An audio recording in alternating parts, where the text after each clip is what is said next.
नमस्कार। The wire में आपका स्वागत है।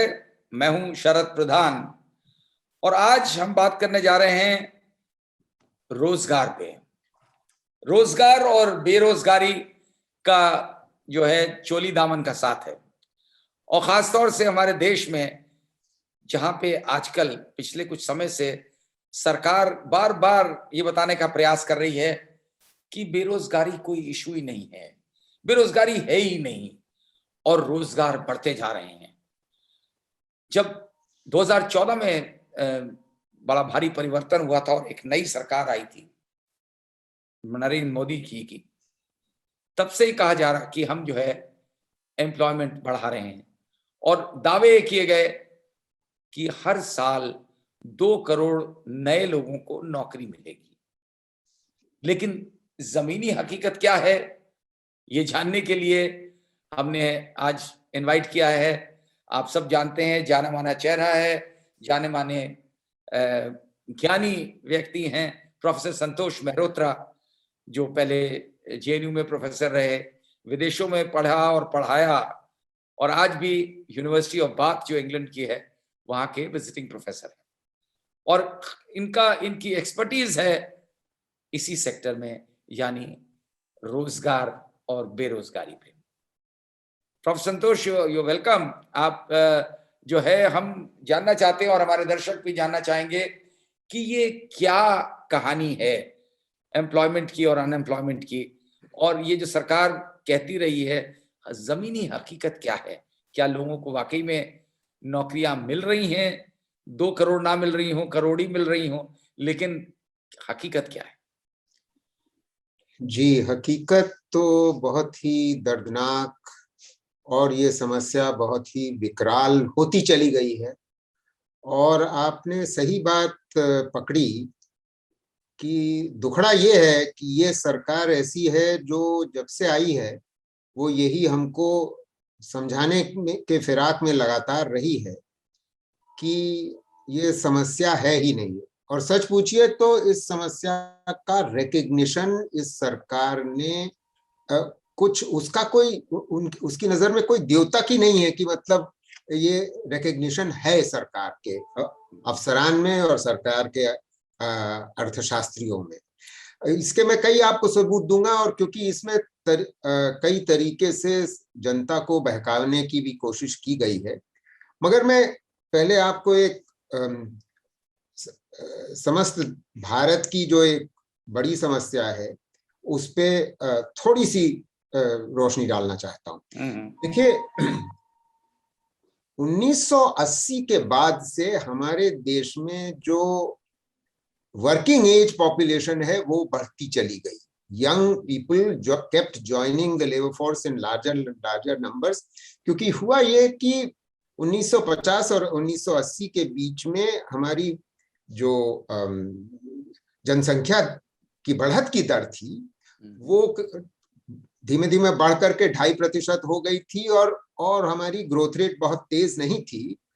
और मगर उसके बाद ये जो डेमोग्राफिक डिविडेंड का पीरियड शुरू होता है 1980 के करीब, उसमें by this time lots of young people had already, children had already been born and they were beginning to enter the working age. तो ये डेमोग्राफिक डिविडेंड का क्या अर्थ है, ये मैं थोड़ा सा शुरू में समझा दूं तो ये पूरी प्रॉब्लम कायदे से समझ में आए कि हम ऐतिहासिक रूप से किस पड़ाव पे हैं इस समय। हर विकासशील देश के इतिहास में ये होता है कि युवा वर्ग की संख्या बढ़ती है और उसका अनुपात पूरे जनसंख्या में उसका अनुपात बढ़ता है।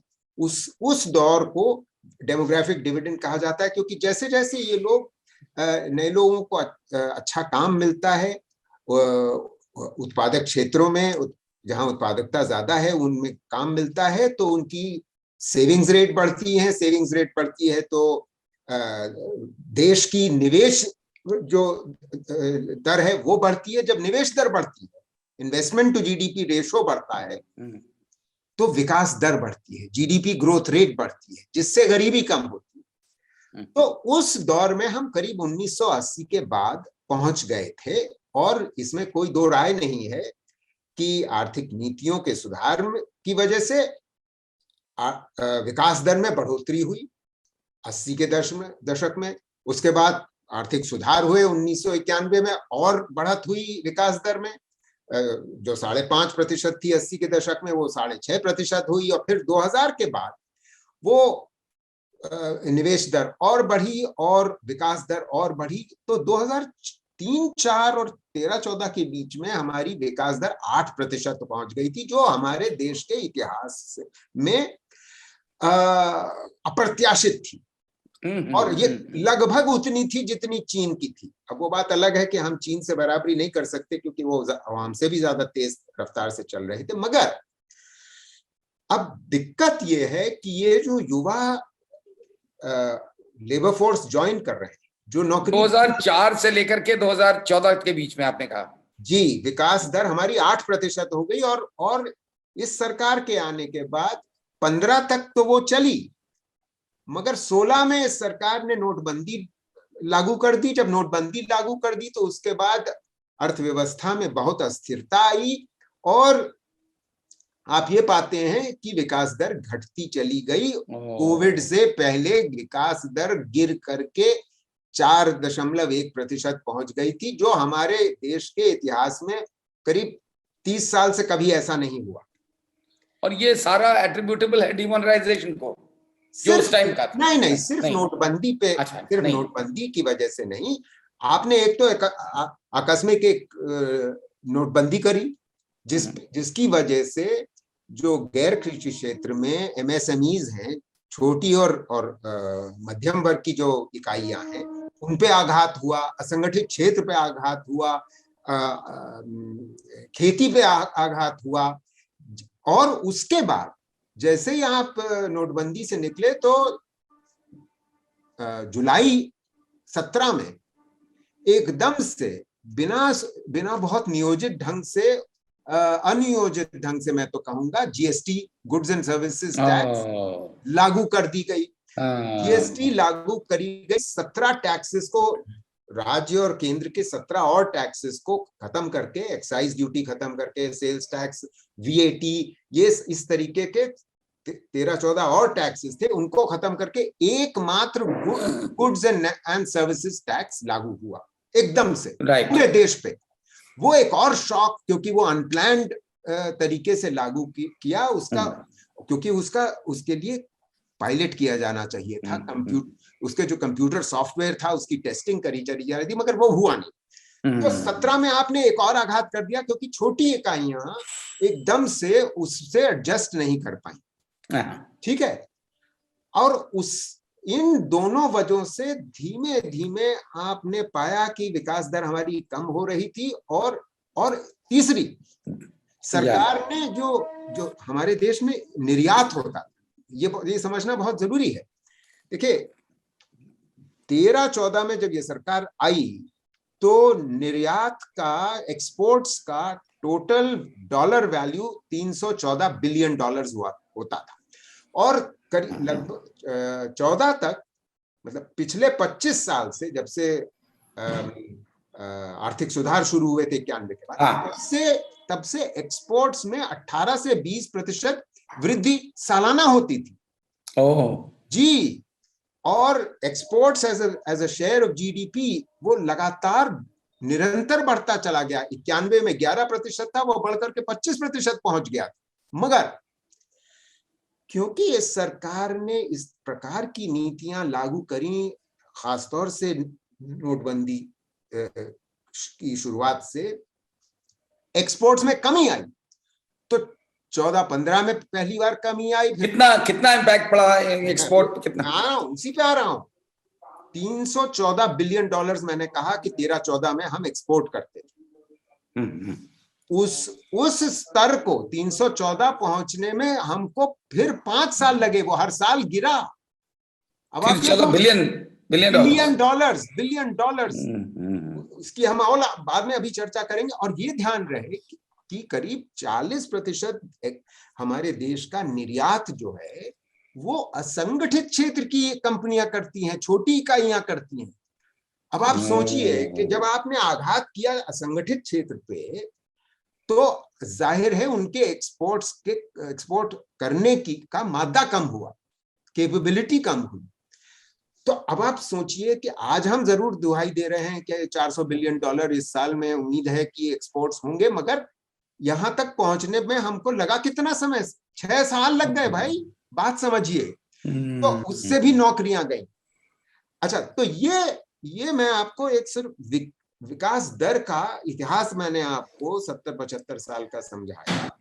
और सबसे बड़ी बात ये समझना शरद जरूरी है कि जब हमारी विकास दर 8% थी 2003-4 और 14-15 के बीच में, तब हम लगभग 75 लाख नए गैर कृषि क्षेत्र में रोजगार पैदा कर रहे थे। हम दो करोड़ तब भी नहीं कर रहे थे, मगर 75 लाख सालाना नया रोजगार पैदा कर रहे थे। अब किस सन तक हुआ ये केवल 13-14 का तक हुआ, उसके बाद धीमे पड़ गया। उस रफ्तार में बहुत रफ्तार में कमी आई, और 13 से 19 तक सालाना जो बढ़ोतरी होती है वो 75 लाख, कहाँ 29 लाख सालाना होती है। हाँ। ओह, आज की डेट मतलब ये 13 से लेके 19 तक जो है सिर्फ 29 मतलब प्री कोरोना, कोरोना से पहले ही हो गया था। बिल्कुल प्री कोरोना। कितने जॉब्स रिड्यूस हो गए? दैट मींस देखिए, नहीं 75 लाख होते थे अगर क्रिएट, 75 न्यू जॉब्स, नहीं हाँ, एक चीज न्यू जॉब्स। हाँ, मैं ये नहीं कह रहा कि जॉब्स क्रिएट नहीं हो रहे थे, नहीं, मतलब जो क्रिएट हो रहे थे उनमें जो कमी आई जी, वो 75 से 29 हो गए सालाना, प्री कोविड। और ये भी समझना आवश्यक, अब ये अगली बात समझना बहुत आवश्यक, बहुत जरूरी। देखिए, मैं ये कह रहा था कि there was a peak in the birth rate until about early 1980s। तो वो लोग जाहिर है 15-16 साल के कब हुए? सन 2000 के आसपास। हाँ। यानी कि वो ज्वाइन करना शुरू कर चुके थे लेबर फोर्स को, कर सकते थे। मगर एक चीज, मतलब 2012 से पहले ये बहुत हो रही थी कि बच्चे स्कूल जा रहे थे और स्कूल में ही रह रहे थे। यानी कि they were joining school and they remained in school, so they didn't join the labor force। उतना काम नहीं ढूंढ रहे थे, क्योंकि उनको ये समझ में आ गया था कि हमें पढ़ना लिखना है, जो एक बहुत जाहिर है अच्छी बात हो रही थी। इसकी वजह से एनरोलमेंट बढ़ा, राइट टू एजुकेशन एक्ट हुआ, हमारी सेकेंडरी एनरोलमेंट रेट भी बढ़ करके आप ये पाते हैं कि वो जो 2010 में सेकेंडरी जो 15-16 साल के बच्चे होते हैं उनकी एनरोलमेंट रेट जो 58% थी वो बढ़ करके 85% हो गई 2015 तक। तो अब ये बच्चे तो लेबर फोर्स नहीं ज्वाइन कर रहे होंगे ना, ये तो सब पढ़ रहे थे। और इस जाहिर है इसका प्रेशर हुआ है हायर एजुकेशन पे, तो हायर एजुकेशन में एनरोलमेंट बढ़ा। हायर एजुकेशन में एनरोलमेंट आपका 2006 में 11% था। 18 से 23 साल की उम्र के बच्चों के बीच में जो बच्चे यूनिवर्सिटी जाते हैं या कॉलेज जाते हैं, उनका एनरोलमेंट रेट 11% था सिर्फ 2006 तक, और वो तेजी से बढ़ करके 26-27% हो गया था 2016-17। अब ये ठीक है, अब ये बच्चे जब पढ़ गए तो काम ढूंढेंगे ना। वो काम ढूंढना शुरू कर रहे। तो आपका कहने का मतलब है कि 2016-17 तक ये जो एलिजिबल थे जॉब्स के लिए उनकी तादाद खूब बढ़ी, लेकिन उससे कमेंसरेट जॉब्स नहीं मिले।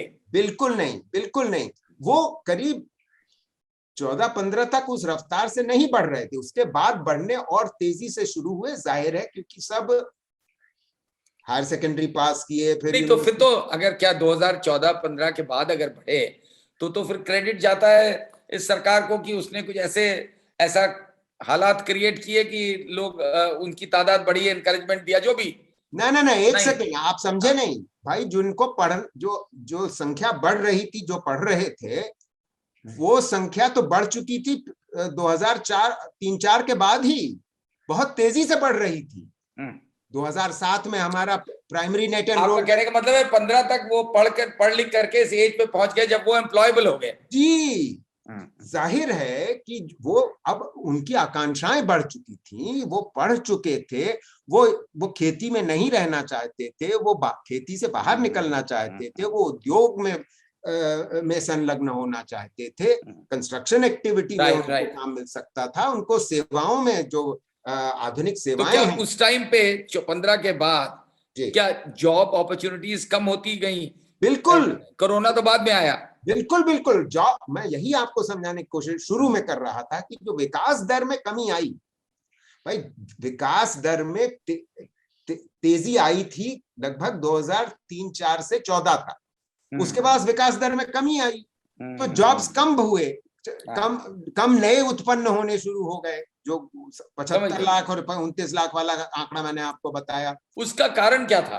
उसका कारण भाई विकास दर में कमी के कारण मैं आपको शुरू में समझा चुका कि पहले आपने नोटबंदी करी, फिर उसके बाद सुनियोजित जीएसटी नहीं करी, मतलब अनियोजित। ये दोनों factors were responsible in a big way कि नो। ओके, बिल्कुल बिल्कुल, वो क्योंकि बात समझिए, क्योंकि ये जो पढ़े लिखे युवा थे वो नौकरी कैसे, वो खेती तो करेंगे नहीं, वो करेंगे, वो उद्योग में काम चाहते हैं, वो सर्विसेज में काम चाहते हैं, वो सरकारी नौकरियां चाहते हैं। अब सरकारी नौकरियां में तो कमी हमेशा से रही है पिछले 20 साल से, और ये सरकार तो बिल्कुल भी उतारू है कि बिल्कुल सरकारी नौकरियों को भरना ही नहीं है, जो एक गलती है। वो गलती इसलिए है, जिसमें हम बात कर सकते हैं अभी 1 मिनट में। बिल्कुल बिल्कुल, क्योंकि स्कूल में टीचर की कमी है, डॉक्टरों की कमी है स्वास्थ्य सेवाओं के लिए, नर्सेज और पैरामेडिक स्टाफ की कमी है, पुलिस कर्मियों की कमी है, जजेस की कमी है। तो ये तो सरकारी नौकरियां हैं, ये तो काम सरकार का ही है। लेकिन ये बताइए, ये जो सरकारी नौकरियों की कमी, तो इसका मतलब, और सरकार का इंटेंशन क्यों नहीं है इन नौकरियों को भरने का? क्या वो सब कुछ चाहते हैं प्राइवेट को दे देना? एक तो ये नीतिगत लगता है कि यही है, और क्यों नहीं भरना चाहते तो ये तो आपको सरकार से पूछना पड़ेगा, क्योंकि हम सबको बिल्कुल समझ ही नहीं आता। क्योंकि दुखड़ा ये है कि ये उम्मीद जो सरकार एक न्यू एजुकेशन पॉलिसी लाएगी, तो उससे ये उम्मीद की जा सकती है कि वो जो रिक्त स्थान है स्कूलों में, सरकारी स्कूलों में, जो रिक्त स्थान है कॉलेजेस में, यूनिवर्सिटीज में, उनको भरेगी। मगर उनमें रिक्तियां नहीं भरी गई।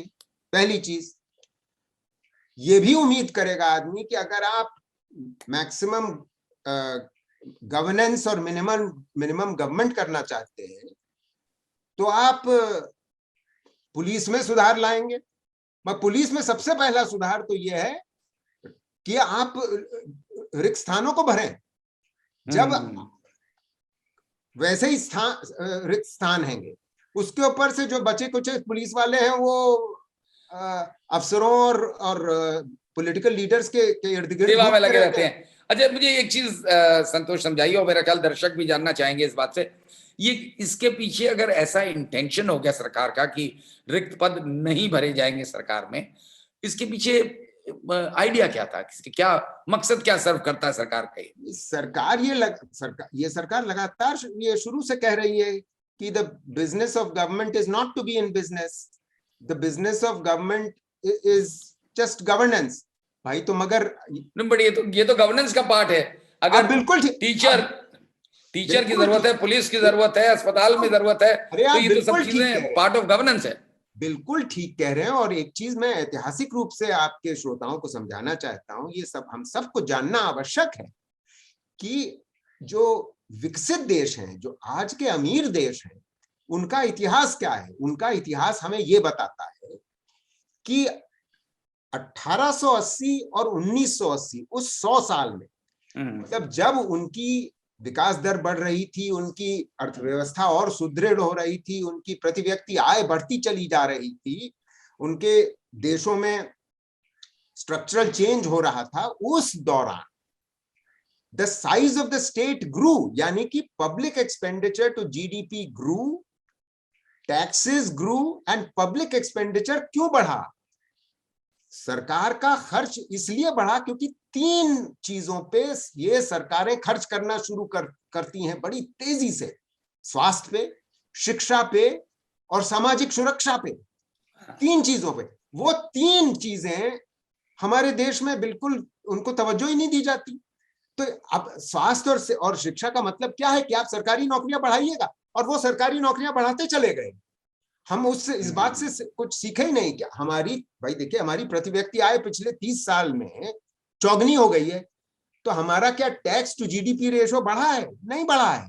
वो 17% पे 17% ऑफ जीडीपी रहा है। और एक्सपेंडिचर ने, ये दिक्कत है सर। ये सरकार की सोच और सरकार की नीयत में गलती है। दिक्कत ये है। तो अगर हम नौकरियां पैदा करना चाहते हैं और सरकारी नौकरियां पैदा करना चाहते हैं, तो हम ये नहीं कह रहे हैं कि आप चपरासी भर लो, दफ्तरी और फर्राश और ड्राइवर भर लो। हम ये कह रहे हैं कि डॉक्टरों की भर्ती तो करो, और कोविड में तो डॉक्टरों की भर्ती करो। है? अब यूपी में 45,000 डॉक्टरों की कमी क्या है। ये नहीं माना जाता है कि सरकारी जैसे खासतौर से डॉक्टरों का जहां तक सवाल है, सरकारी नौकरी में डॉक्टर आना ही नहीं चाहता है क्योंकि उस तरीका रेम्यूनरेशन उसको नहीं मिलता है जो प्राइवेट सेक्टर में हो। बहुत जमीन आसमान का फर्क है। अब भाई शरद, उसका इलाज है। हाँ, एमबीबीएस डॉक्टर तो आना चाहता है, ऐसी बात नहीं, ठीक है। हाँ। मगर स्पेशलिस्ट नहीं आना चाहता। और अब स्पेशलिस्ट को आप कैसे अट्रैक्ट करेंगे और कैसे उसको बनाए रखेंगे, रिटेन करेंगे, उसका भी तरीका है। अब आप ये उम्मीद करें कि जो एमएस या एमडी करके या डीएम करके आता है सरकारी नौकरी में, उसको आप उसी रेट पे पेमेंट करेंगे, मतलब उसी स्केल में पेमेंट करेंगे जैसे एमबीबीएस डॉक्टर को, तो ये तो चलेगा नहीं चलेगा। जाहिर है स्पेशलिस्ट बाहर, और या उसको ला करके भेज देंगे आप देवरिया के किसी गांव में जाके जहां पे बिजली भी नहीं होगी। जाहिर है नहीं चलेगा। तो आपको उसको कायदे से इंसेंटिवाइज करना पड़ेगा। और यूपी की राज्य स्वास्थ्य नीति जब हम लोगों ने 2017 में योगी सरकार के लिए बना करके दी थी, तो ये सब सुझाव उसमें थे, मगर वो तो स्वास्थ्य नीति जारी नहीं करी। तो मतलब देखिए, जब केंद्र सरकार 1917 में एक राष्ट्रीय स्वास्थ्य नीति लाती है, तो वो कहती है कि हम अपना व्यय बढ़ाएंगे from 1.2%, 1.3% of GDP to 2.5% of GDP, यानी कि हम दुगना करेंगे 2017 और 25 के बीच में कोविड भी आ गया, फिर भी बढ़ोतरी नहीं हो रही है। इस बजट पिछले बजट में स्वास्थ्य सेवाओं पे खर्च केंद्र सरकार में ने नहीं बढ़ाया, और राज्य सरकारें नहीं बढ़ा पा रही क्योंकि उनको कोविड की मार। तो देखिए, जैसा आपने कहा संतोष, आपने जैसा कहा कि कोविड से पहले भी जो एम्प्लॉयमेंट की स्थिति थी वो खराब हो चुकी थी। मैं आपको कुछ आज ये दलील दी जाती है कि साहब वो कोविड की वजह से क्या करें, नौकरियां कम हो गई और ये है, कोशिश कर रहे हैं।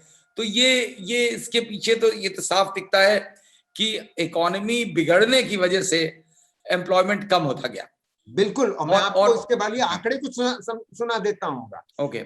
ये हमें मालूम है कि 2019 में जो बेरोजगारी दर, और ये सरकारी आंकड़ों के आधार पर बोल रहा हूं, बेरोजगारी दर हमारे देश के 48 साल के इतिहास में इतनी ज्यादा कभी नहीं हुई जितनी 19 में थी। कितनी थी? वो पहुंच गई थी 5%। मगर ये 5% आप आसानी से नहीं इसलिए समझ पाएंगे क्योंकि हमारे देश में गरीब इतना ज्यादा है कि वो जो कम पढ़ा लिखा है उसकी बेरोजगारी दर कम होती है। क्यों? बहुत आसान बात है, साधारण समझ वाला आदमी समझ लेगा कि गरीब अगर है तो वो इतना गरीब है कि वो अगर रोज कुछ दिहाड़ी पे कमाएगा, खाएगा नहीं, या रेहड़ी वाला दुकान नहीं लगाएगा, या नाई अपनी दुकान पे नहीं बैठेगा, तो उसको कमाई क्या होगी? वो रात में खाएगा क्या? परिवार उसका खाएगा क्या? तो अनएम्प्लॉयमेंट रेट, बेरोजगारी दर अच्छा मानक है, मगर वो अच्छा मानक है विकसित देशों में, कहीं ज्यादा बेहतर मानक है विकसित देशों में, विकासशील देशों में नहीं है। इसलिए अब मैं दूसरा कौन सा बेहतर मानक है? एम्प्लॉयमेंट रेट यानी कि जो वर्किंग एज में हमारी जनता है उसका कौन सा अनुपात काम में है, एम्प्लॉयमेंट रेट। क्योंकि हमारी हम ये बार बार कह रहे हैं कि वर्किंग एज का पॉपुलेशन और शेयर बढ़ रहा है। अब आंकड़ा सुनिए कि जब ये सरकार आई थी एम्प्लॉयमेंट रेट थी 43%, यानी कि ऑफ द वर्किंग एज 43% लोग, यानी 2014 में 15 में ओके 43%। वो हर साल घटी है और वो घट करके हो गई है 2021 में 37%।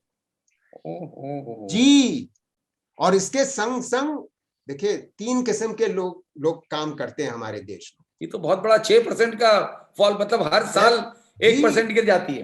बिल्कुल बिल्कुल, ये बहुत दुखदाई स्थिति है भाई, भयंकर दुखदाई स्थिति है।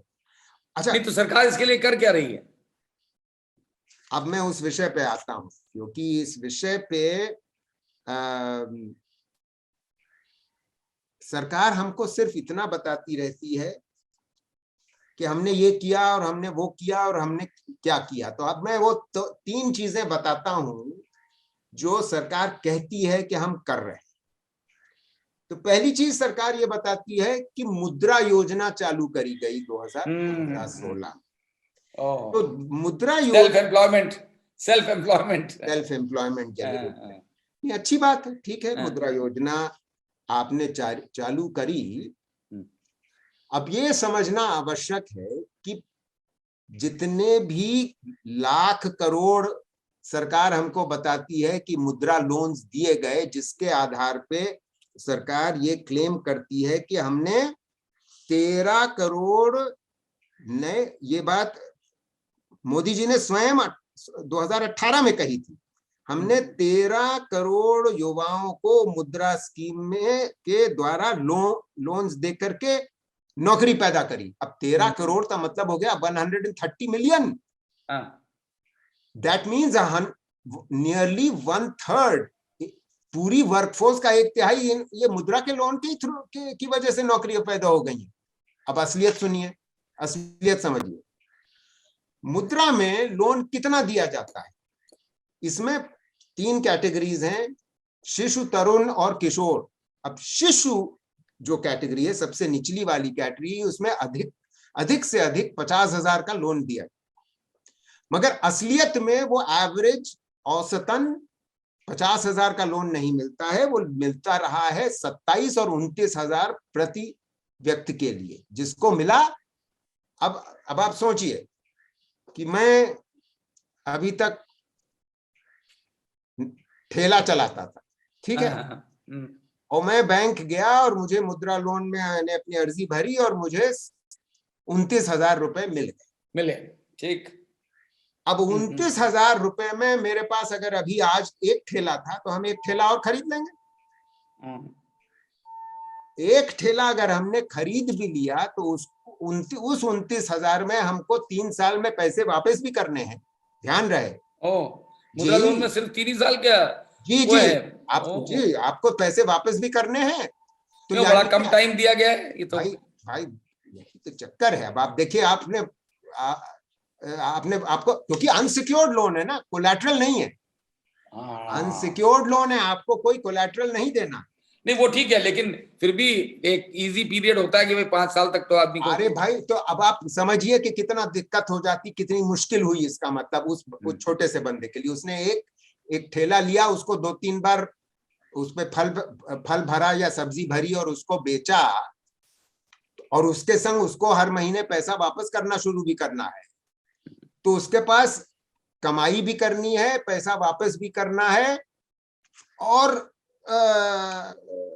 अब आप सोचिए कि उसको बचेगा कितना। जब बचेगा ही नहीं तो हो ये रहा है कि पहली चीज तो आपने कोई असलियत में रोजगार पैदा नहीं किया, क्योंकि वो स्वरोजगारी अपने पैरों पे खड़े होने के काबिल ही नहीं है 29,000 रुपए से, और इस वजह से वो वापस भी नहीं कर पाता कई बार। ठीक। तो एसबीआई के चेयरमैन ने हाल ही में ये खुलासा किया था कि मुद्रा में 20% एनपीएज हैं, यानी कि पैसा वापस नहीं आ रहा है लोन में। और अधिकतर बैंक्स ये कह रहे हैं कि पैसा वापस नहीं आ रहा। और रोचक बात ये है शरद, ये बात सुनिए कि कौन से राज्यों में ये सबसे ज्यादा बढ़ा। यूपी में बढ़ा, बिहार में बढ़ा, और गुजरात और महाराष्ट्र के मुकाबले कहीं ज्यादा बढ़ा। गुजरात और महाराष्ट्र जो हमारे देश के अधिक विकसित प्रदेश हैं, वहां कोई मुद्रा लोन उतना लेने में इंटरेस्टेड नहीं है। जो काम करना चाहता भाई, जहां भयंकर गरीबी है, जो साक्षरता ही सबसे कम है जिन प्रदेशों में, वहां लोन लिया गया और उसके ऊपर से एनपीए बढ़ रहे हैं, मतलब पैसा वापस नहीं आ रहा है। तो अब एक असलियत सुनिए कि भाई मुद्रा में आप स्वरोजगारी ही तो पैदा कर रहे हैं। तो अब हमारे सरकार के स्वयं के आंकड़े क्या बता रहे हैं स्वरोजगारियों के बारे में 2017 के बाद? अब ये बता रहे हैं कि स्वरोजगारी जो मेल्स हैं, क्योंकि अधिकतर ये मुद्रा लोन्स दिए गए हैं आदमियों, औरतों को नहीं दिए गए, मतलब दिए गए हैं बहुत कम मात्रा में दिए गए, तो उनको अच्छा, तो ये स्वरोजगारियों की जो संख्या है उसके अनुपात में कमी आई है। एक तो रोजगार नहीं बढ़ रहा, उसके ऊपर से उस स्वरोजगारियों के अनुपात में कमी आई, यानी कि ये मुद्रा लोन ने नए जॉब्स क्रिएट नहीं किए, सरकारी आंकड़े बता रहे हैं। तो ये हो गया आपका मुद्रा। एक तो ये अच्छा, तो एक चीज बताइए संतोष। हाँ। ये जो है, ये इससे मुझे ऐसा दिखता है कि सरकार का जो उद्देश्य रहता है वो एक गलत फसाड क्रिएट करने का है। जैसे मुद्रा के जरिए से दिखता है कि लोन्स आपने बांट दिया और कह दिया इतने स्वरोजगार हो गए क्योंकि इतने लोन बटे, बिना चेक करे कि वाकई में क्या ग्राउंड पे लगा। इसी तरीके की एक चीज आजकल हाल में सुनने में आई, प्रधानमंत्री द्वारा अनाउंसमेंट हुई कि नहीं साहब जॉब्स क्रिएट हुए हैं, और ये बताता है ईपीएफओ अकाउंट से, यानी कि एम्प्लॉयज प्रोविडेंट फंड के जो अकाउंट्स हैं वो बढ़े हैं, इसलिए नौकरियां बढ़ी। ये भी बाकायदा उनका पूरा वो छपा है। सही कह रहे हैं। तो ये ऐसा प्रतीत होता है कि क्या बार बार सरकार इस असलियत को ढकने में लगी रहती है, जबकि जॉब्स कम हो रहे हैं, लोगों को नौकरियां नहीं मिल रही हैं, लेकिन सरकार ये दर्शाना चाह रही है कि नहीं साहब नौकरियां बहुत मिल रही। तो ये ईपीएफओ की क्या कहानी है? मैं कहानी समझाता हूँ। प्रधानमंत्री जी ने बिल्कुल राज्यसभा में शायद कहा ये बात, और पहले भी केंद्र के मंत्री लोग ये बात कह चुके हैं। कहानी ये है कि हमारे देश में जो रोजगारी है, वर्कफोर्स जो है, उसकी संख्या लगभग 50 करोड़ है। Exact number 501 million. ओके। इसमें से करीब 90-91% ऐसे हैं जो असंगठित क्षेत्र में। ओके। और ईपीएफओ सिर्फ उनको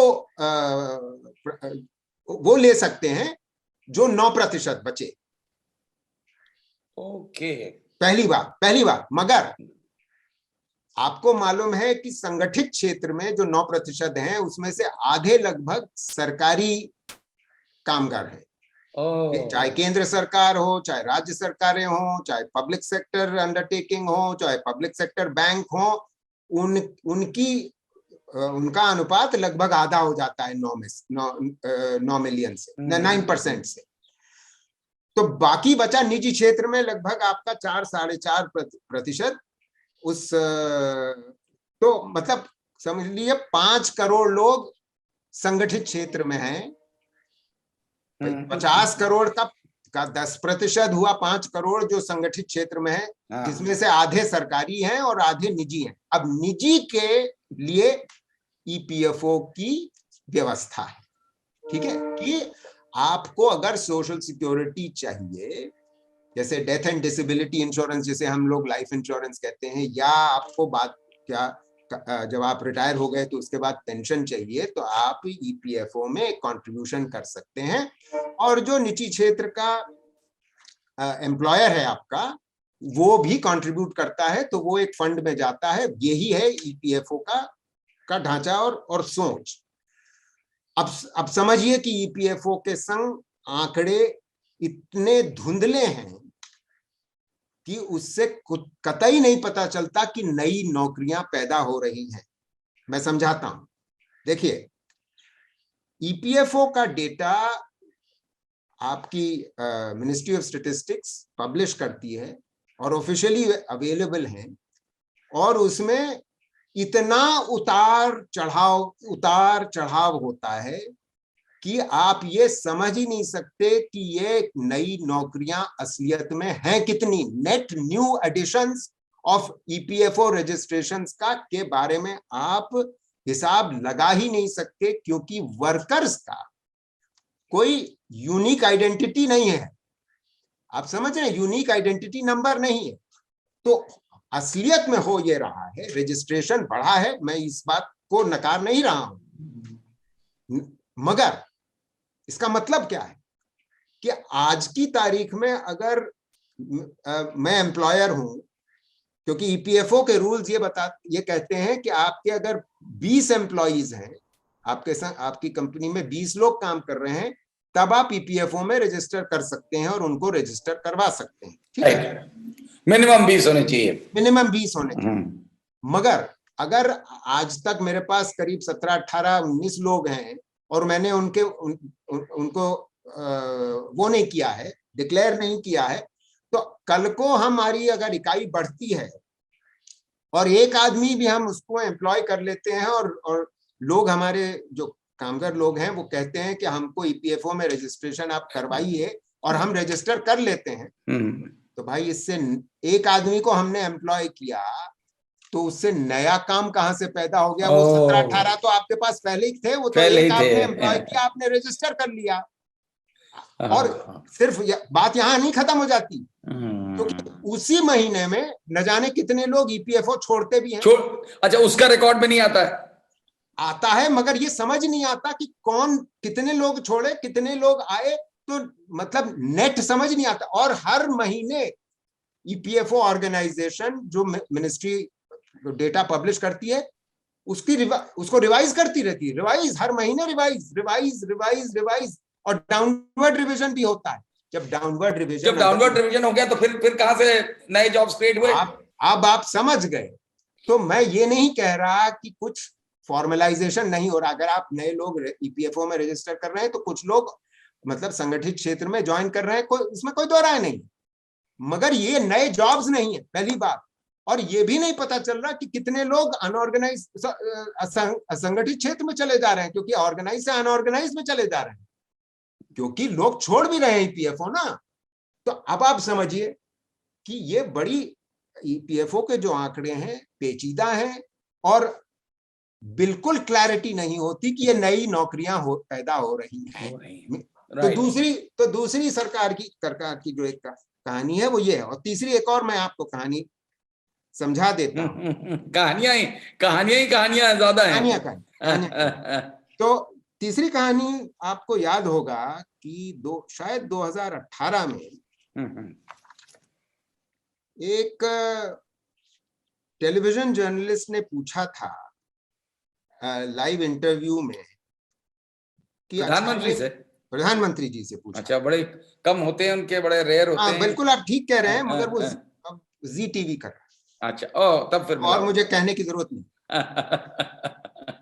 तो उसमें जब नौकरियों के बारे में उन सज्जन ने, साक्षात्कारकर्ता ने बात उठाई, तो प्रधानमंत्री जी ने उससे पलट सवाल किया, अच्छा तो सज्जन आप ये हमें समझाइए कि अगर कोई आदमी आपके स्टूडियो के बाहर पकौड़ा लगाता है और वो रोज 200 रुपए शाम को लेकर के घर जाता है, तो वो क्या रोजगार नहीं है?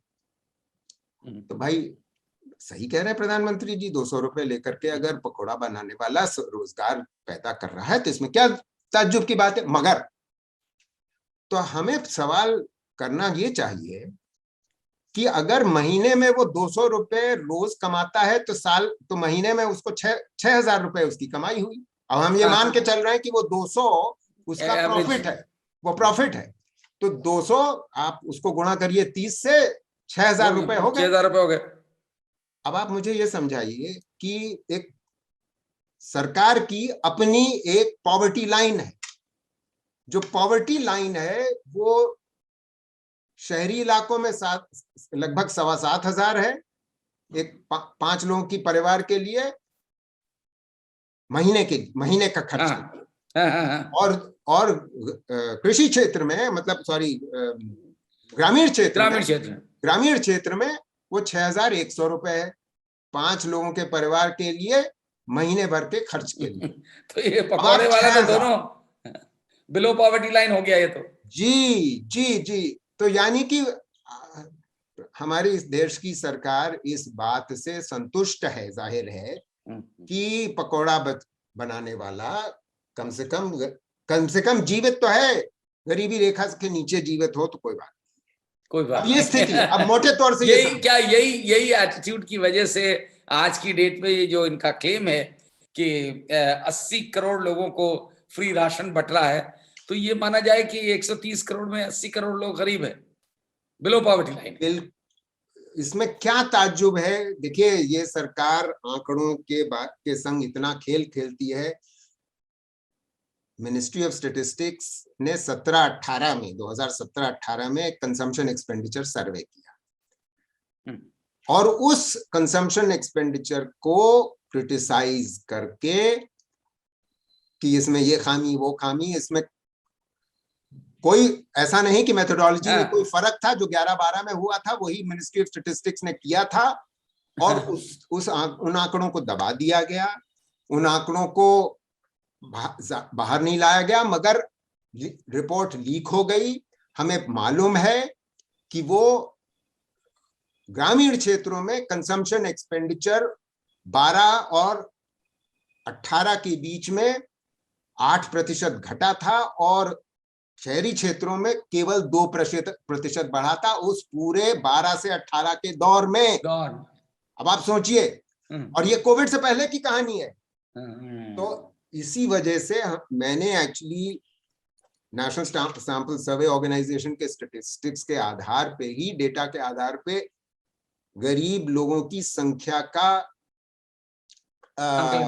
एनालिसिस करी और मैं इस कंक्लूजन पे पहुंचा कि 13 और 19 के बीच में ही, कोविड से पहले ही, हमारे देश में पहली बार जो गरीब लोग हैं उनकी संख्या लगभग 1.5 करोड़ बढ़ गई थी 19 तक ही। और उसमें कोविड के बाद तो और, क्योंकि ये समझना जरूरी है कि भाई मैं ये भी सवाल करता हूं सरकार से कि आप जब 14 में सरकार में आए थे तो 1 करोड़ लोग बेरोजगार थे, वो संख्या बढ़कर के 19 में 3 करोड़ हो गई थी, यानी कि 3। जी अच्छा, तो 1.5 नहीं, वो मैं गरीबों की बात कर रहा हूं, मैं बेरोजगारों की बेरोजगारी पे वापस आ गया। ओके मैं बेरोजगारों पे वापस आ गया। मैं आपको ये कह रहा हूं कि अगर 10 million were unemployed in 2013, that number rose to 30 million in 2019। जो मतलब 1 करोड़ से 3 करोड़ पहुंच गई, ये कोविड से पहले है। और वो उस संख्या में 1 करोड़ लोग और जुड़ गए हैं कोविड के बाद पिछले 2 सालों में। ओह माय गॉड जी, ये ऑफिशियल स्टैटिस्टिक्स है। अरे ऑफिशियल, पूर्ण रूप से ऑफिशियल स्टैटिस्टिक्स हैं भाई। और 2021 में, जी सॉरी, ये 21 वाला जो आंकड़ा है वो सीएमआई का डेटा। अच्छा, और 2020 का? 2020 तक का तो सरकारी आंकड़ा। वो कितने हो गए उस हिसाब से? 4 करोड़। हाँ, टोटल इस समय 4 करोड़ लोग पूर्ण रूप से बेरोजगार हैं। इसमें क्या ताज्जुब की बात है? मैं कुछ आपको युवा बेरोजगार, ये सारा कुछ कोविड के मत्थे डाल देते होंगे भाई, ये तो ज्यादती है ना। कोविड में तो मैं कह रहा हूं कि 1 ही करोड़ लोग अधिक हुए, 3 करोड़ लोग तो वैसे ही बेरोजगार थे। जिसकी संख्या में तिगुनी बढ़ोतरी हुई है इस सरकार के आने के बाद 19 तक ही। और कुछ आपको थोड़ा सा आंकड़े। अच्छा, क्या ये फिगर्स, क्या आपको लगता है कि ये फिगर्स खासतौर से क्योंकि इलेक्शंस चल रहे हैं 5 स्टेट्स में, और खासतौर से उत्तर प्रदेश में जहां की अनएम्प्लॉयड की तादाद बहुत बड़ी है, और ये मुद्दा भी इलेक्शन में नुकसान दिला सकता है। क्या इन वजहों से इस तरीके के फिगर्स मैन्युफैक्चर तो नहीं किए जाते हैं, प्रोजेक्ट किए जाते हैं कि जिससे दिखे कि भाई हम बड़े, क्योंकि सरकार का कैंपेन बराबर इस बात पे चलता है। और मैं आपसे उत्तर प्रदेश में भी प्रकाश डालने के लिए रिक्वेस्ट करूंगा, क्योंकि यहाँ पे भी उत्तर प्रदेश के मुख्यमंत्री बराबर ये क्लेम कर रहे हैं कि हमने नए नौकरियां क्रिएट कर दी और आगे भी इतनी ज्यादा क्रिएट करेंगे। तो मैं बताता हूँ तीन बातें उत्तर प्रदेश के बारे में। उत्तर प्रदेश का क्या? 3 बातें उत्तर प्रदेश के बारे में मैं जल्दी जल्दी आपको बताता हूँ। पहली बात तो ये कि हमारे पास आंकड़े हैं कि युवा बेरोजगारी दर कितनी 12 में थी और वो बढ़ करके अब कितनी हो गई है। मैं 20 तक की बात कर रहा हूँ। कोविड से पहले वो 3 से 4 गुना बढ़ी है, जिसके आंकड़े मैं अभी आपको बता देता हूँ। ये कोविड से पहले 3 से 4 गुना बढ़ चुकी थी जी। बिटवीन किस ईयर से किस ईयर तक? 13 और 20 के बीच में। अच्छा जी, तो कुछ आंकड़े मैं बता देता हूँ। तो पहला आंकड़ा आपको मैं 13 का बताऊंगा, उसके बाद जो दूसरा आंकड़ा है वो मैं 20 ये भी सरकार की फिगर्स हैं टोटली, बिल्कुल पीएलएफएस के डेटा आएगा, मैं आपको बता देता हूँ। और यूपी में अभी और वापस आऊंगा मैं। अगर आप 10वीं कक्षा पास हैं तो बेरोजगारी दर पहले थी 4%, वो हो गई 16%। अगर आप इंटर पास हैं, यानी कि आप लगभग 17-18 वर्ष के हैं, तो बेरोजगारी दर थी 7%, वो तिगनी होकर के 22.4, यानी कि 12वां पास की है, 12वां पास किया। अगर आप 12वीं पास किए, अगर आप स्नातक हैं, ग्रेजुएट हैं, तो बेरोजगारी 12वें पास की जरा फिर से बताइएगा कितना? 7 से 22.5। जी जी। और अगर आप स्नातक हैं मतलब बीए बीएससी किए हुए हैं, तो जो 20% थी वो 37.6%। अगर आप एमए पास हैं, पोस्ट ग्रेजुएट हैं, तो 19.5 से 43.5। और आप अगर बीटेक किए हुए हैं तो 19 से 36.5। तो पहली तो ये कोविड से पहले की स्थिति। दूसरी ये सारी स्थिति जो है ये है 2013 और 20 के बीच की, कोविड से पहले की जी। और ये उत्तर प्रदेश में ये आती है, तो ये तो बहुत ही आंकड़े यही है, लगभग यही है, ये देश भर के आंकड़े हैं। मगर ये देश भर के आंकड़े हैं बिल्कुल, मगर ये यूपी में कोई अंतर नहीं है। मैंने यूपी का भी एस्टिमेट कर रखा है, वो आंकड़े बिल्कुल मेरे सामने नहीं है, मगर मैं आपको पुख्ता ढंग से ये कह सकता हूं कि यूपी में स्थिति इससे बदतर है, बेहतर नहीं है। ओके, ये जाहिर है ये युवा बेरोजगारी दर है। ठीक है। अच्छा, इसके बाद कोविड आता है तो क्या स्थिति बनी? भाई कोविड आने के बाद तो विकास दर गिरती है और बेरोजगारी और बढ़ती है। तो देश में मैंने आपको शुरू में बताया था कि 1 करोड़ लोग और बेरोजगार हुए हैं। ठीक। हाँ, पिछले 2 सालों में ही। उसके संग एम्प्लॉयमेंट रेट गिरी है, वो मैं आपको बता चुका। राइट। और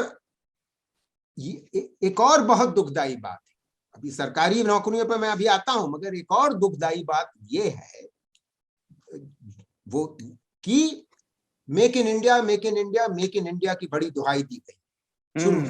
मैं पूछना ही चाह रहा था आपसे, मैं अब ये बात आपको बताने जा रहा हूं। ओके।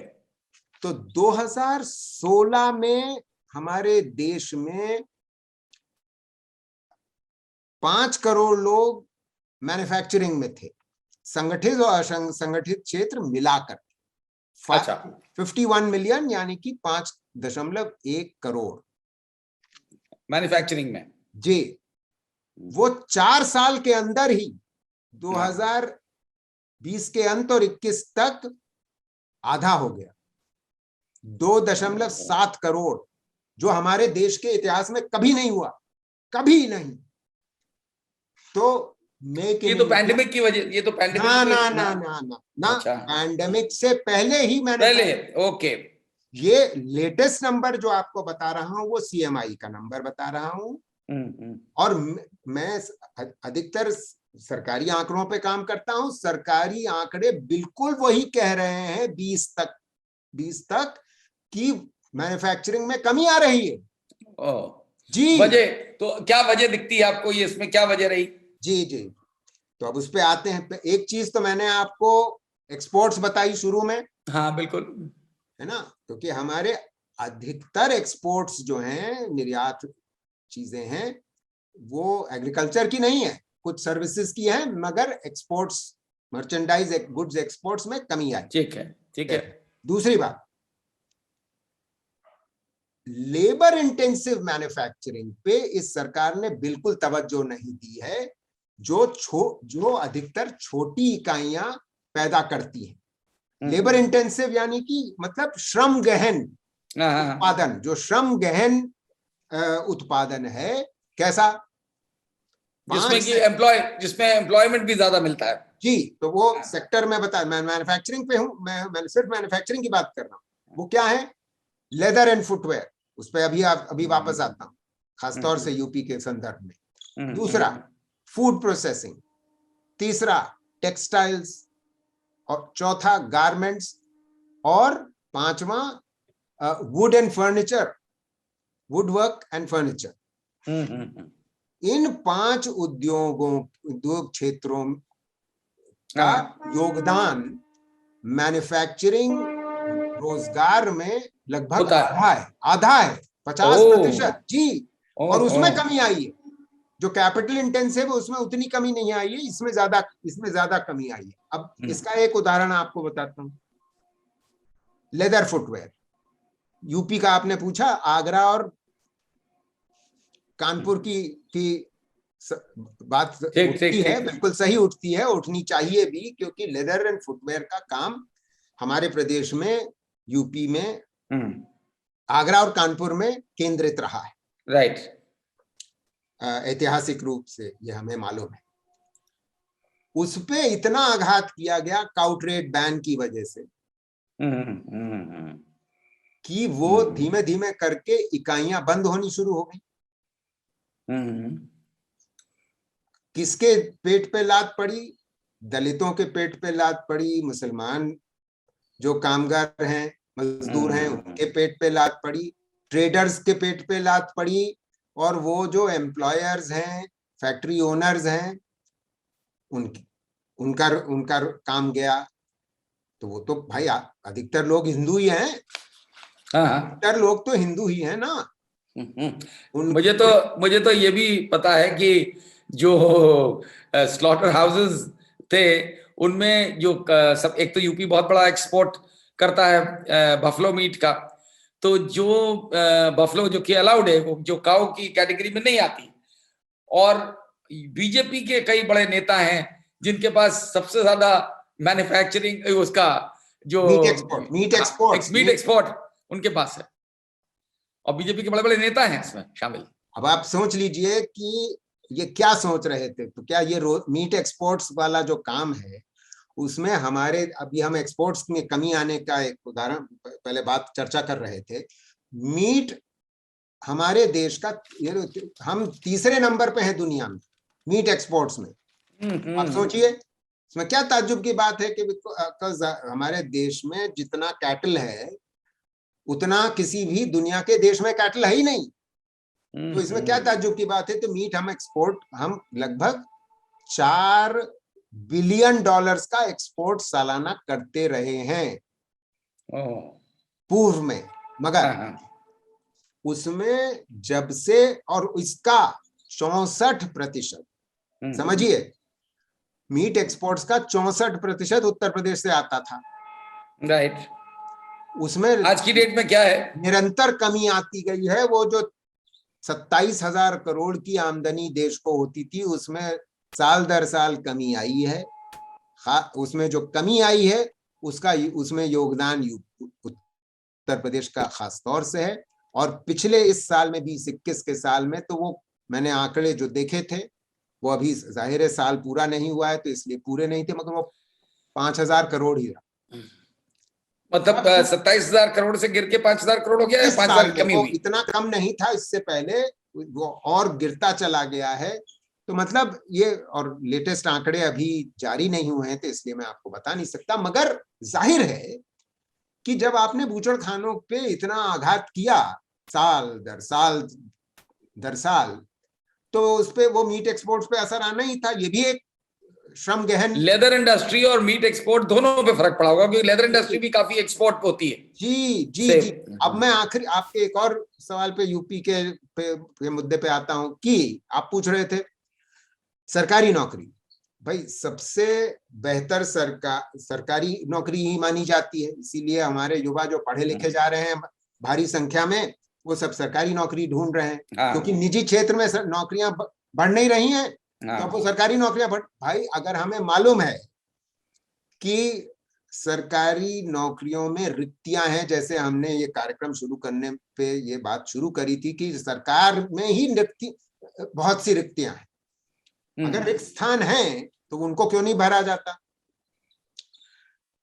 तो उत्तर प्रदेश की कुछ स्टैटिस्टिक्स है आपके पास कि कितने जॉब्स? 5 लाख रिक्त स्थान अभी भी हैं। सरकार कहती है कि हमने भरे हैं, मगर जैसे आपको अच्छी तरीके से मालूम है, जब आरटीआई करके इसके बारे में आंकड़े मांगे गए तो राज्य सरकार के जो डिपार्टमेंट हैं, विभाग हैं, वो स्वयं जवाब नहीं दे पाए। वो बोले कि हमारे पास इसके बारे में आंकड़े नहीं है। अब आप सोचिए, हर मुद्दे को लेकर के तो सरकार बोल देती थी हमारे पास आंकड़े नहीं है। वो तो योगी आदित्यनाथ का क्लेम है कि 4.5 लाख नौकरियां हमने दे दी। भाई तो हमको ये भी तो मालूम है शरद जी कि 18 इम्तिहान इन्होंने करवाने की कोशिश करी और 18 इम्तिहानों के पेपर लीक हो गए। तो यानी कि आपने नोटिस जारी करी, बच्चों ने पैसे जमा किए और लगभग 700 करोड़ आपने इकट्ठा भी कर लिए बच्चों से, सरकार की खजाने में चले भी गए 700 करोड़ जी, एग्जामिनेशन फीस, एंट्रेंस फीस जी। और वो खारिज भी हो गए 18 बार, मतलब 18 टेस्ट और एग्जाम खारिज हो गए। तो आपको रिक्त कहां से आप कर लीजिएगा अगर आपके 18 एग्जाम ही खारिज हो गए। और सरकार ने उनके पैसे भी नहीं वापस करे बेचारे गरीब बच्चों के। अब जाहिर है नहीं किए होंगे, कह रहे होंगे कि हम करेंगे, हाँ करेंगे, या कहेंगे कि भाई अब जब अगली बार होगा तो होगा। अब देख तो लिया कि बच्चे इतने नाराज हैं कि 2019 में रेलवे बोर्ड ने स्थान एडवर्टाइज करे, नोटिफाई किया, इम्तिहान होगा, 3 साल लगे उसको एग्जाम लेने में, और उसमें फिर कुछ गड़बड़ झाला हो गया तो उन्होंने कहा कि नहीं नहीं, एक टेस्ट नहीं 2 टेस्ट लेंगे। बच्चे परेशान होकर के सड़क पे उतर आए, फिर उनको पीटा भी गया। ये सब तो आप देख ही रहे हैं ना। बिल्कुल बिल्कुल। ये तो इस सब से, तो ये एम्प्लॉयमेंट के नाम पे जो इतना गड़बड़ झाला क्रिएट किया गया है, ये सिर्फ इसका पॉलिटिकल ऑब्जेक्टिव समझ में आता है मुझे तो, कि खाली दिखाने के लिए, दिखाने के कुछ और है और करने का कुछ और है। मगर हमें थोड़ा सा आखिर में शायद इस पे भी चर्चा कर लेनी चाहिए कि करा क्या जा सकता है, कैसे काम और पैदा किया जा सकता है। ऐसा नहीं है कि सरकार बिल्कुल असहाय बेसहारा। पहली चीज तो इंटेंशन होना चाहिए, ये होना चाहिए दिल से कि हाँ वाकई में नौकरियां। तो आपको लगता है कि नियत की कमी है? बिल्कुल निश्चित रूप से नियत की कमी है, क्योंकि ये जो पीएलआई है, परफॉर्मेंस लिंक्ड इंसेंटिव स्कीम, जिसमें आपके 13 सेक्टर्स इन्वॉल्व हैं, जो पिछले जो आत्मनिर्भर भारत में नवंबर 20 में उनकी सूची जारी की गई थी, और इस बजट में भी 2 सेक्टर्स पे के लिए शायद पैसा लगाया गया है। मगर ये जो अधिकतर 13 सेक्टर्स हैं वो कैपिटल इंटेंसिव सेक्टर्स हैं। वो कितनी नौकरियां पैदा करेंगे? वो नौकरियां ठीक है संगठित क्षेत्र में पैदा होंगी, मगर पहली चीज तो वो 4-5 साल लगेंगे पैदा होने में। हमें नौकरी तो आज चाहिए, पहली बात। दूसरी बात, कितनी नौकरियां पैदा होंगी, क्योंकि वो कैपिटल इंटेंसिव क्षेत्र में है। सिर्फ एक लेबर इंटेंसिव सेक्टर है टेक्सटाइल्स, जो परफॉर्मेंस लिंक्ड इंसेंटिव स्कीम में इंक्लूडेड है। हमें करना ये चाहिए कि सरकार की एक नीति आनी चाहिए जो छोटी और लघु उद्योगों के लिए ही हो, एमएसएमई सेक्टर के लिए हो। सुन रहे हैं कि सरकार अब ये इसके बारे में सोच रही है, मगर इतनी देर कर दी है क्योंकि मैंने जैसे कहा कि छोटी और लघु उद्योगों की जो स्थिति है वो 16 यानी कि नोटबंदी के बाद से इतनी बदतर होती चली गई है, जीएसटी के बाद से इतनी बदतर होती चली गई, और कोविड के लॉकडाउन्स की वजह से बेतरतीब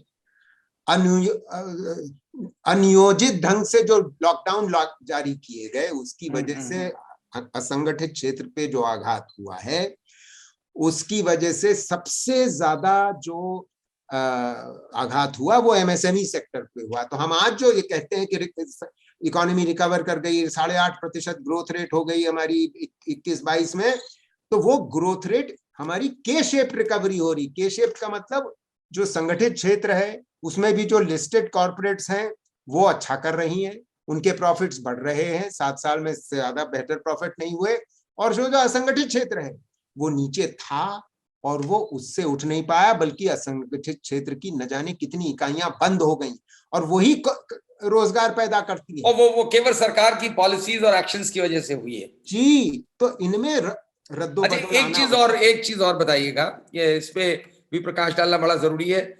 सरकार का जो क्लेम है, उत्तर प्रदेश का मैं रेफरेंस में आ रहा हूँ खास तौर से, कि साहब यहाँ की जो इकोनॉमिक ग्रोथ हुई है, ये बहुत जल्दी भारत में नंबर 2 होने वाली है इकोनॉमी। ये कहते हैं कि साहब वो 1 ट्रिलियन इकोनॉमी, ये कहते हैं कि जो ग्रोथ है वो आज तक कभी हुई नहीं।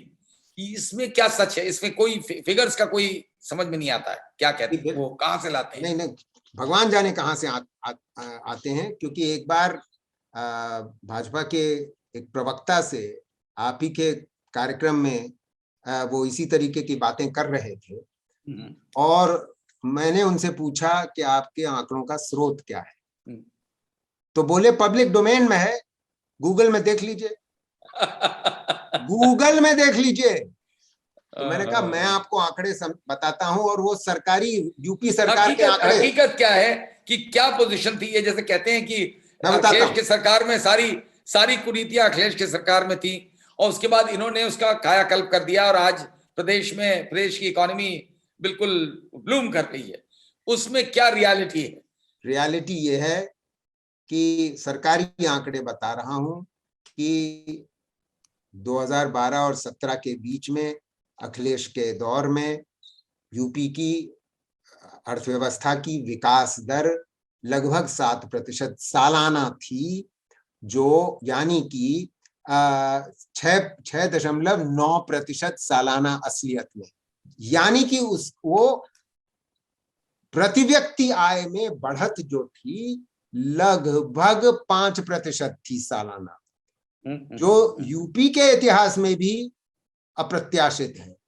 मतलब बहुत अच्छा की पर कैपिटा में इंक्रीज हुआ। पर कैपिटा में इंक्रीज सालाना हो रही थी 12 और 17 के बीच में। अब आ जाते हैं 17 और 20 के बीच में, इस सरकार के दौर में, और मैं 20 जानबूझ के इसलिए कह रहा हूं कि क्योंकि 21 वाले जो 20-21 वाला जो साल है वो कोविड का साल है, तो हम उसको फॉर फेयरनेस से अलग कर देते हैं। तो आप पाते ये हैं कि उस 17 और 20 के दौरान आप ये पाते हैं कि वो विकास दर गिर करके 4.88%, यानी कि प्रति व्यक्ति आय 1.9%, सॉरी 1.9, और वो 1.9 तो शायद 21 में कोविड के बाद हुई है, जो मैंने जो सुना है कि सॉरी आप ठीक कह रहे हैं, इसीलिए मैं 4.9 कह रहा था। जो उस जो पहले 17 से जो 20 तक की बात है, मतलब कोविड से शुरू होने से पहले 4.9%, जिसका मतलब प्रति व्यक्ति आय में उससे कहीं ज्यादा कमी, बहुत कम। और अगर आप 21 को भी जोड़ लीजिए तो प्रति व्यक्ति आय में 0.5% सालाना बढ़ोतरी से ज्यादा नहीं है। ऐसी स्थिति में अब आप सोचिए, क्यों, अब आप ये भी ध्यान रखिए, क्योंकि ये इस मुद्दे पे हम लोगों ने बात नहीं करी। पलायन करके जो मजदूर वापस आए वो कहाँ आए? यूपी, बिहार, राजस्थान, मध्य प्रदेश, बंगाल ही तो आए। और वो कहाँ गए? वो तो कृषि क्षेत्र में ही गए। कृषि क्षेत्र में मनरेगा की डिमांड इतनी भयंकर रूप से बढ़ी कि सरकार उसको पूरा भी नहीं कर पाई। और जब वैसे ही सैचुरेटेड है, बहुत ज्यादा लोग कृषि पर निर्भर हैं यूपी में, खासतौर से यूपी, बिहार, राजस्थान में, तो और लोग आ जाएं। और यूपी में लगभग 70 लाख 80 लाख लोग वापस आए होंगे केवल यूपी में। क्योंकि देश भर में हमें मालूम है लगभग 3 करोड़ लोग वापस आए हैं कृषि क्षेत्र में। 19 और 20 के बीच में सिर्फ 21 में और लोग वापस, अभी वापस जाने का तो प्रश्न है नहीं, कोई सवाल ही नहीं है। तो अब आप सोचिए कि जो सेक्टर वैसे ही जिसमें बहुत ज्यादा लोग थे, जिसमें बेरोजगारी वैसे ही ज्यादा थी, जिसमें रोजगार की जो दर थी वो उस पे वैसे ही प्रेशर था, क्योंकि गैर कृषि क्षेत्र में काम कम पैदा हो रहा था, उसमें आप अगर यूपी में 60-70 लाख लोग और जुड़ जाते हैं तो रोजगार दर में कृषि क्षेत्र में कितनी कमी आ जाएगी। इस वजह से तो डिमांड मनरेगा की बढ़ गई भयंकर रूप से। और आज भी कोई लगता नहीं कोई पुरसा हाल है और कुछ सुधार के डायरेक्शन में हम नहीं बढ़ रहे हैं। हम बहुत बहुत धन्यवाद प्रोफेसर संतोष मेहरोत्रा।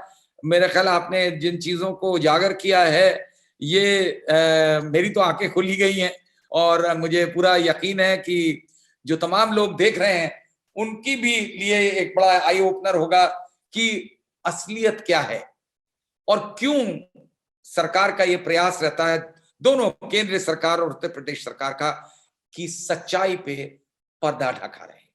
और खासतौर से इसलिए कि इलेक्शन चल रहा है, क्योंकि सच्चाई अगर लोगों के सामने आ जाएगी तो उसका खामियाजा सरकार को ही भुगतना पड़ेगा।